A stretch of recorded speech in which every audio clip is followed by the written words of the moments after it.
Merci, Monsieur le Président de séance. Chers membres du Comité européen des régions, Mesdames et Messieurs, à la tête d'une délégation du Conseil des collectivités territoriales de l'Union monétaire économique ouest-africaine, je voudrais vous dire ma joie et mon bonheur d'être devant vous ce matin afin d'échanger sur un thème qui m'est cher, à savoir la contribution des villes et des régions au développement.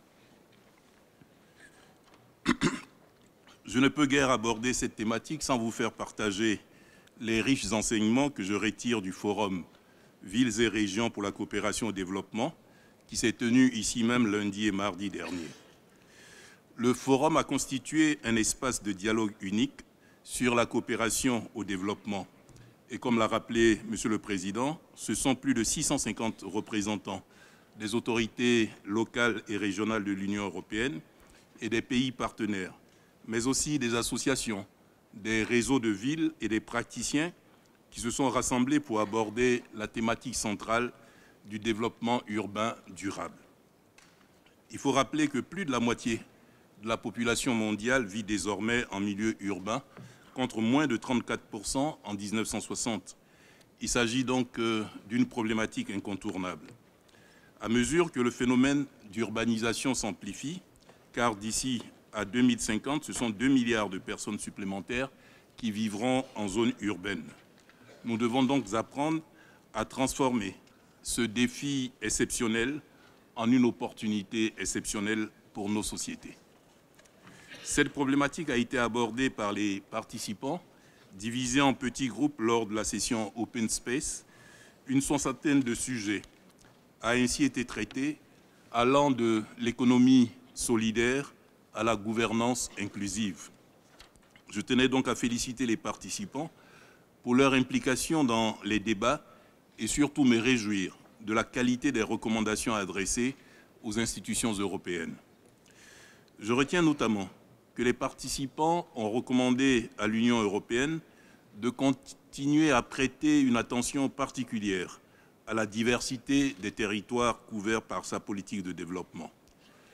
Bien que les zones urbaines concentrent les défis de manière particulièrement visible, le développement des zones rurales ne doit pas être oublié pour autant.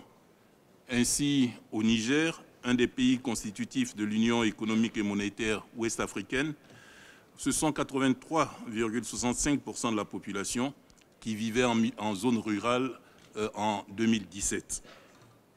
Cette attention prêtée à la diversité des territoires doit même aller plus loin, puisque les spécificités des petites villes doivent être également intégrées dans le dessin des politiques de développement. Concrètement, cela se traduit par exemple par des projets avec des budgets beaucoup plus modestes, adaptés aux capacités administratives et financières des collectivités de taille réduite. Durant ces assises, la présentation du partenariat entre la ville béninoise de Dogbo et la ville belge de Roselare fut un excellent exemple de projet efficace malgré un budget relativement limité. De très nombreux participants ont abordé la question toujours centrale du financement des projets de coopération décentralisée. Les autorités locales et régionales disposent de caractéristiques spécifiques très différentes des organisations non gouvernementales. Il est ainsi regrettable que la proposition de la Commission pour le prochain cadre financier pluriannuel ne prévoit plus de budget spécifique pour les collectivités locales. Le développement urbain durable recoupe un ensemble de thématiques de première importance. Emploi, sécurité, environnement, intégration des migrants et bien d'autres. Ne pouvant toutes les aborder, je me permettrai d'en mentionner 3. La première concerne la jeunesse. Les intervenants et participants ont conclu qu'une attention spécifique devait être portée à la jeunesse dans le dessin des politiques publiques. En effet, comme l'a indiqué le professeur Stephen Smith, la jeune Afrique est en mouvement avec 40% de la population âgée de moins de 35 ans. Et dans mon pays, en Côte d'Ivoire, ce sont 75% de la population qui ont moins de 35 ans. Le deuxième thème, c'est le rôle des femmes. Et le rôle des femmes en faveur du développement a également été abordé à de nombreuses reprises et il a été recommandé de soutenir les réseaux de femmes, leur inclusion sur le marché du travail, leur accès aux postes de responsabilité et d'améliorer les services publics qui leur sont destinés. Enfin, je me permettrai d'aborder le problème des populations déracinées.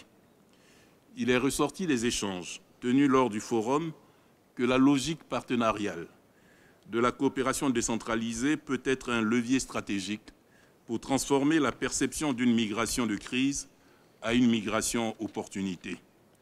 Les collectivités territoriales ont un véritable rôle à jouer en la matière en tant que fournisseurs des services publics de base, mais également en tant qu'acteurs de leur intégration dans les sociétés d'accueil. Pour conclure, Monsieur le Président, Mesdames et Messieurs, je reste convaincu que les discussions sur ces enjeux mondiaux et transversaux pourront être utiles pour les maires et représentants de collectivités territoriales africains et qu'ils sauront faire fructifier les contacts noués au cours de ce forum. J'espère également que les recommandations formulées par les participants pourront enrichir le travail des institutions européennes.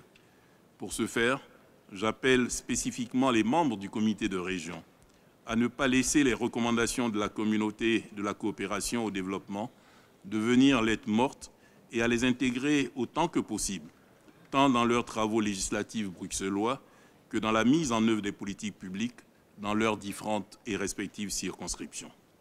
Mesdames et Messieurs, je me tiens à votre disposition pour le reste du débat, tout en vous remerciant pour votre aimable attention.